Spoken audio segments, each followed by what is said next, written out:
For being here. We are on lesson 11. We're looking at the last chapter in the book of Ecclesiastes, remembering our Creator. And it's ironic that one of the things that's mentioned in this chapter is getting older and some of the physical ailments that come with that, and losing your eyesight and different things. I don't have my contacts in this morning, so I cannot see much. So I can pretty well make out who you are by where you're sitting. But I say that not for you to have sympathy for me, but if you have a comment and you raise your hand, I may not see it, probably won't see it unless it's Don and he's right here next to me. But if you have a comment, just yell it out, and I hope you do have comments, and always that you feel free to interrupt me at any point and say something if it comes to you, because you'll get a lot. We'll all get a lot more out of it if you speak up and share your comments. We're looking at this lesson here, and Eric led us last week in a lesson on Ecclesiastes, did a good job kind of overviewing some of the things that Solomon brings out in the book. A quote that came to mind as I thought about this lesson, and I had to look up who the quote was from, but it's from Ben Franklin. And Ben Franklin said that life's tragedy is that we get old too soon and wise too late. We get old too soon and wise too late. And there's a lot of truth to that. Generally speaking, as we get older, we get wiser, don't we? Now, that's not always true. There are some young people that are wise beyond their years. There are some old people who have managed to get old without really getting a lot wiser. But most of the time, as we get older, we learn from our experiences. We learn from things that have happened to us that we've done that are good. We've learned from mistakes we've made. Hopefully we learn from other people's mistakes as well, so we don't have to make all the mistakes. We can learn from other people's mistakes and hopefully get wiser as we get older. But a lot of times, people put off various things. People will put off sometimes obeying the gospel, sometimes becoming a Christian. They'll put off doing what they need to know, thinking, I'll do it later. I'll do it when I get older. Or maybe they become a Christian. They obey the gospel and put off really getting involved, really serving God to the fullest. It's easy when we're young to say, well, I've got plenty of time. When the kids are bigger, I'll do more in the church. And then the kids get bigger and they get involved with sports and various activities, and so it's easy to say, well, when the kids graduate and they move out, I'll get more involved in the work of the church. And then they move out, and we say, well, when I retire, I'll have more time on my hands when I retire, and then I can really do a lot in the kingdom. And before you know it, we're old. and maybe we've missed a lot of opportunities to serve God, to do good. And maybe we just don't feel like, at that point, doing what we would like to do because we put it off too long. Solomon wrote this book of Ecclesiastes. It's pretty obvious as you read it that he's the author. And it's not all sunshine and rainbows. If you read Ecclesiastes, it's sort of a pessimistic look at the world. Solomon had lived a very full life we would look at. I mean, he had everything that we want for the most part. He had power. He had money. He had possessions. He had women. And most of the things that folks would look at and say, he had it made, and yet it's pretty obvious that he didn't find comfort in those things when he got old. The things that young people, we think we want when we're young, sometimes we don't find comfort in it, I guess, when we get older. Solomon knew from experience. There's some thought that maybe he had written this book to Rehoboam, his son, or with Rehoboam in mind, and is encouraging him or whoever the audience is that would be reading it to serve God when we're young. Think about the decisions that we make when we're young and how important they are and how far-reaching they are. It's sort of scary to think about the things we have to decide on when we're young. And maybe we don't have that wisdom to really make those big decisions, but we have to make them. who we're going to surround ourselves with, who our friends are going to be, who we're going to marry, what career we're going to have. Those are life-altering decisions. They have far-reaching impacts. And young people have to make those decisions. And sometimes those of us that are older, maybe understanding that, we can sort of guide younger folks in the right direction and kind of help them as they form those habits and make those decisions. But let's look at our text this morning. Again, Ecclesiastes 12. I actually want to go back and read the last couple of verses of Ecclesiastes 11 because they tie in really well with our lesson text this morning. So we'll actually begin in Ecclesiastes 11, verse 9. Solomon says, "Rejoice, O young man, in your youth, and let your heart cheer you in the days of your youth. Walk in the ways of your heart and in the sight of your eyes. But know that for all these God will bring you into judgment. Therefore remove sorrow from your heart and put away evil from your flesh, for childhood and youth are vanity. Remember now your Creator in the days of your youth, before the difficult days come, and the years draw near when you say, I have no pleasure in them. While the sun and the light, the moon and the stars are not darkened, and the clouds do not return after the rain. In the day when the keepers of the house tremble, and the strong men bow down, when the grinders cease because they are few, and those that look through the windows grow dim. When the doors are shut in the streets, and the sound of grinding is low. When one rises up at the sound of a bird, and all the daughters of music are brought low. Also they are afraid of height, and of terrors in the way. When the almond tree blossoms, the grasshopper is a burden, and desire fails, for man goes to his eternal home, and the mourners go about the streets. Remember your Creator before the silver cord is loosed, or the golden bowl is broken, or the pitcher shattered at the fountain, or the wheel broken at the well.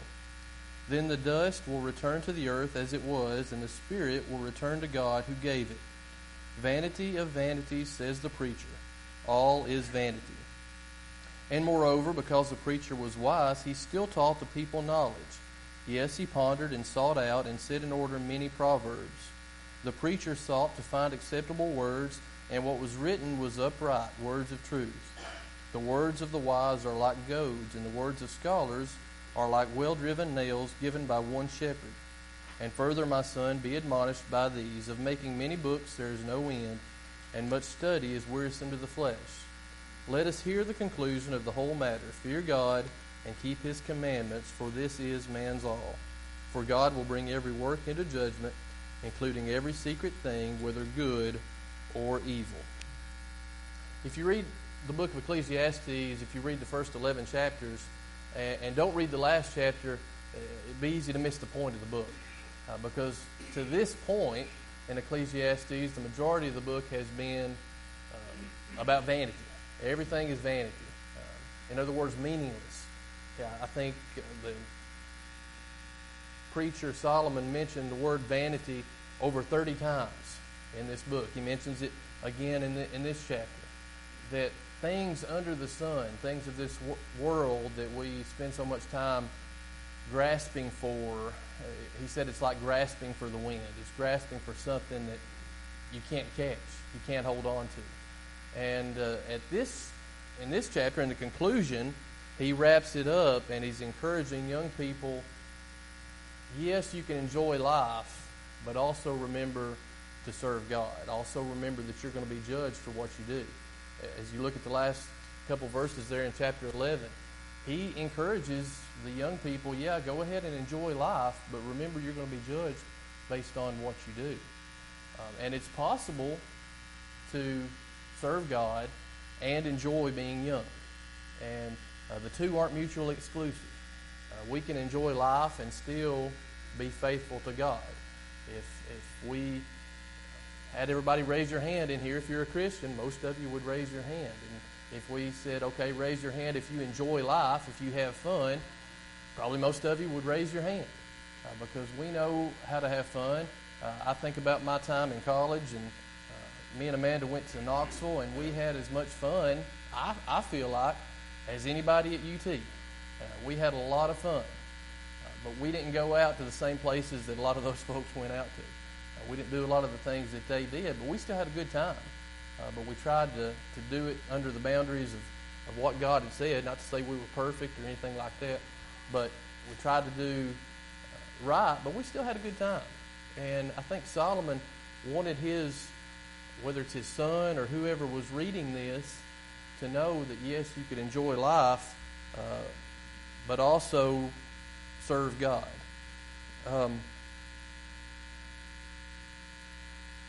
Churches can benefit from younger and older members. He spent some time here talking about what happens as we get old. And I've been to churches that, I don't know that I've ever been to church that only had young people, that only had young members, and didn't have any older members. But I could see some problems that would cause if you had a congregation and everybody in there was really young. There's probably some wisdom that would be lacking. There's probably some mistakes they might make that could have been avoided with older folks being present. I have been to churches multiple times that only had older members. And you probably visited those congregations too, where you go in and everybody in there is older. And it's sort of depressing because you look at a congregation like that and you think, what is this place going to look like in 10 years or 20 years? Who is going to be the next generation coming up? And, younger people need older people to guide them, to help them avoid some mistakes. But I think older congregations, older people can get a lot out of younger folks too. The energy that young people have, the enthusiasm that young people have. It's encouraging for older folks to know that there are younger people coming up in the church. We're blessed here at Carthage that we have a lot of young folks. We have a lot of kids. I'm biased, I guess, in saying that, but I think it's a blessing. Sometimes these kids, mine in particular, they make noise when I wish they wouldn't. They fidget and move around when I wish they'd be still. They run into people constantly at church. But I think it's good that they're here. I think it's good that we have folks and so many young people. Again, I'm biased maybe in saying that, but it's sort of sad when you go to a congregation and you only see older people. You wonder what's the future going to be like. But Solomon, again, is encouraging serving God while we're young. Now, I don't think you'll misunderstand me, and I hope you don't. And I don't think Solomon is saying this, that we get to a point where we can retire from serving God. We don't get to a point where we are too old to serve God. But we do get to a point, if we're lucky, I guess, we get old enough that maybe we don't feel like serving in the same way that we once did. Doesn't mean we can't still serve, but we may have physical ailments that prevent serving. And he goes through some of these. And they're mentioned in our book on page 126. And I had really not thought about just kind of reading through all exactly what is mentioned. But in verse 3, or verse 2 actually, Solomon makes reference to failing eyesight when the sun and the light and the moon and the stars are not darkened and the clouds do not return after the rain. In verse 3, he makes reference to weakness and trembling and even dental problems. When the grinders cease because they are few. That may be something we experience before we leave this world. In verse 4, you've got hearing loss, you have insomnia, you have vocal weakness, anxiety in verse 5, even gray hair in verse 5, white hair. When the almond tree blossoms. Have you ever thought of that? Exhaustion, lack of desire, all these physical ailments. And again, to read those might be kind of depressing, okay? You think, well, getting old doesn't sound like a lot of fun. But the point is, serve God while you're young and you feel like doing it. Now, that's, again, not to say if you're 80 and you haven't served God, it's a really good time to start serving God. It would have been better maybe when you were young, but you can't worry about that. You've got to serve Him where you are. But ideally, if you're young, that's when you really got a lot of energy and your health is good in most cases, and it's good to serve God. But certainly older folks have a lot to offer as well. The Bible, Paul speaks about that. Edward mentioned in the lesson this morning, Paul admonishing and encouraging older men and older women to teach those who are younger. My father-in-law poured concrete for several years, had a concrete business, and he was really good at it. And you can't get in the car or the truck and ride around with him without him showing you where he poured concrete. If you go around, especially Wilson County, he worked a lot in. If you go around Wilson County, he'll show you commercial buildings and driveways and all kinds of places where he poured concrete. And for those of you that have poured concrete, it is really physically demanding work. And it took its toll on him. And physically, he can't pour concrete anymore. He's got to the point in life where the mind is willing, but the body just won't let him do it. But the knowledge is still there. The wisdom is still there. He could take a young person that was willing to work, and he could teach them how to do it. And he could teach them about the pitfalls. There's a lot of pitfalls in pouring concrete that if you don't do things just right, you'll get cracks, and they won't sit upright, and all kinds of issues. And he could show somebody. He's got the wisdom to do that, even though physically he can't do it anymore. And there's a lot of pitfalls in life that our older people can teach our younger people and help them avoid maybe the mistakes that were made in previous generations. So certainly something to keep in mind. You know, pouring concrete is one of those things where if you just watch people doing it, you're supposed to. Yeah. Yeah. End up supposed to. But if you've ever done it, it is hard work. Yes, it is. Yeah, I did it when I was dating Amanda and trying to impress the family. You know, I don't try to impress them anymore. But I would go out and help them sometimes, and it was as physically demanding as anything that you could go at. And there's an art to it as well. That somebody that's experienced would be able to teach somebody younger. Again, Solomon has spent most of the book to this point talking about trying to find the meaning of life and how physical pursuits and monetary pursuits just aren't where happiness is found. Again, vanity over and over you find, and Eric touched on this last week, you hear Solomon say, vanity of vanity, all is vanity, and it's depressing until he finally gets to the conclusion. He finally wraps it up and tells us what life is about. He's told us a lot about what life's not about if you look at the book, but he finally gets to the point of here's what life is about. In the last couple of verses, let us hear the conclusion of the whole matter. Fear God and keep His commandments, for this is man's all. For God will bring every work into judgment, including every secret thing, whether good or evil. The King James Version, what does the last sentence of verse 13 say if you have a King James Version? Okay. For this is man's all. The New King James says, for this is man's all. Some versions, and I was thinking it was the King James, the whole duty of man is what some versions say. I think the King James may say that. That word duty is supplied. It's not in the original Hebrew language. Y'all know that I'm an expert in Hebrew, so I already knew that before the author brought this out in one of the commentaries I was reading, that duty is not in the Hebrew text. Really, the idea is this is the whole of man.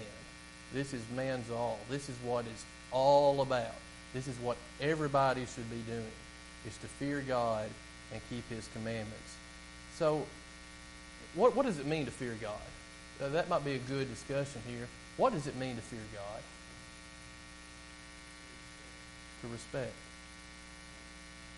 I thought about the parable of the talents. Which of the servants in the parable of the talents feared the master? 5-talent man? Any of the others? Yeah, the only one that said, I was afraid, was the 1-talent man. But which ones respected his master and wanted to do right by the master? That was obviously the 5-talent man and 2-talent man. Now, but you believed, had a fear that led to not just sort of a cowering fear, but a fear that said, I want to do right by my master. I want to do what my master would want me to do, rather than just kind of being lazy and doing the bare minimum. And that's the fear that we have for God. It's not a fear of just kind of cowering, but a fear of, I want to serve God. I have a respect, as Johnny said, for God. I want to live as if I'm not living for today. I'm not living for this world. I'm preparing for eternity. Solomon had lived a lot of his life without considering eternity. He had kind of done earthly pursuits and went after things that were temporary. And again, what we would think was probably a pretty good life. It's easy for me to say, it's easy for me to stand up here and say that life isn't about money. Life isn't about power. Because compared to Solomon, I don't have either one. I mean, I don't have near the wealth that he had. I don't have near the power that he had. So it really, again, it's easy for me to say that life's not about those things. But when Solomon says it, it means something. Because he had as much power as you could want, he had as much money as you could want, and still he didn't find happiness in those things. Turn with me, if you have your Bibles, to 2 Corinthians chapter 4.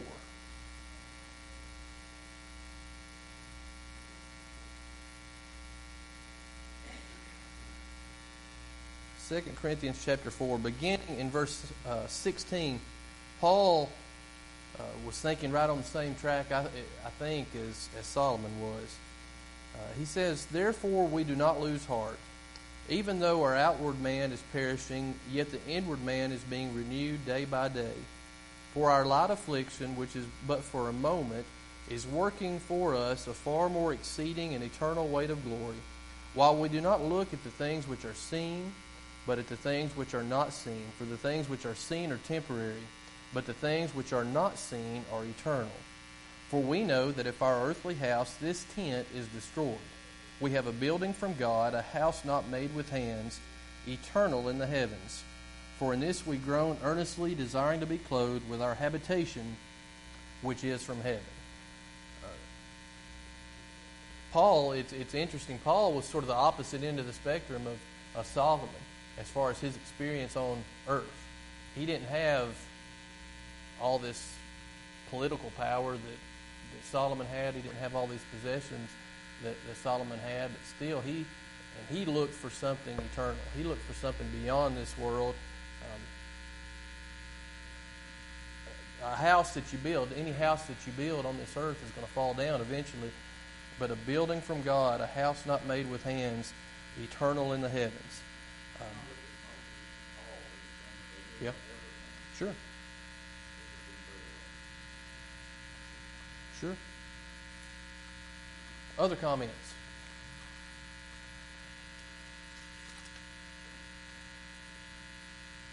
I thought about verse 14. You know, we bring up verse 14 a lot. We mention it, for God will bring every work into judgment, including every secret thing, whether good or evil. And we can use that, yes, to remind ourselves that when we're bad, God notices. And when we do things wrong, God is going to judge us for that. But I think it's also worth remembering that the good things that we do, God notices those too. The good we do is, even in secret, is noticed by God. Now, I don't know that He's up there. I don't think He's up there with a chalkboard giving us tallies, okay? Jackie did 6 good things today, but he did these 2 things that weren't so good, and so I'm keeping track.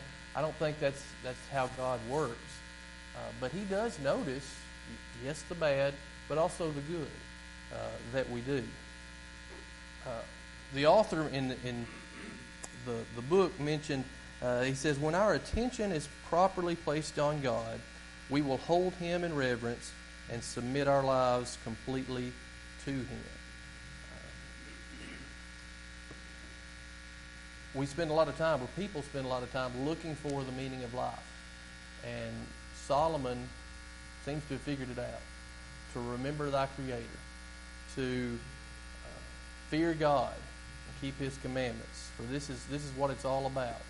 And again, it's easy for us maybe to say that, but I think it means something when Solomon, who had it all, we would think, by looking at him, but still wasn't quite there. He didn't have happiness in those material things, but figured out later in life that this is where happiness is. And so he's trying to do his part to teach the next generation, okay, here's what you need to be doing.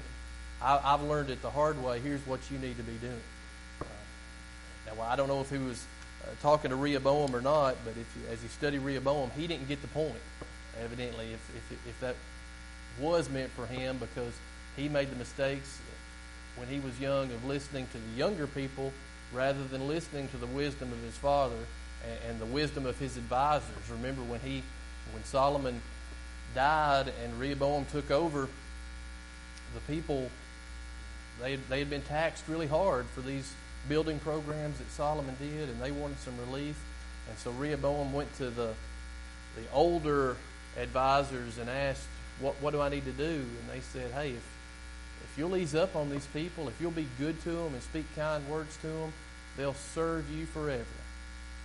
And Rehoboam then went to his buddies, his younger friends, and said, what do we do? And they said, you need to crank down on these people. Tell them that my little finger will be thicker than my father's waist and really be hard on them. And he chose that path, and it didn't work out very well for him. So even though we may give young people advice, we may have wisdom, doesn't mean they're always going to take it. But I think we have to do our part. And whether young or old, it's critical to remember that our Creator is to remember our Creator because ultimately we're going to be judged by Him. And that's what Solomon's trying to get across, that remember Him now, remember Him when you're young, remember Him when you're old, because He's the one that's going to judge you. Sure. Other comments?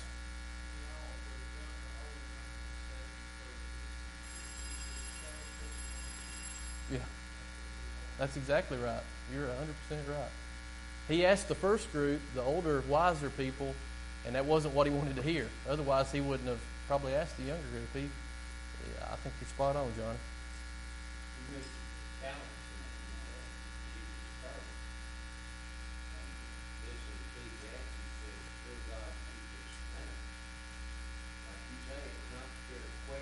Yeah. Now, the one child man feared the slave. Yep. The other men feared God because they respected Him enough to grow their power. That's it. That's it. And if you will trust God, or you have trust in that fear too. If you trust God enough to work in His kingdom and to work in the secular world like you're supposed to, God will bless you beyond what you could bring. Just like He blessed the double the talent of the 5-talent man. And He said, well done, thou good and faithful servant. That's right. So trust comes into that too. Absolutely.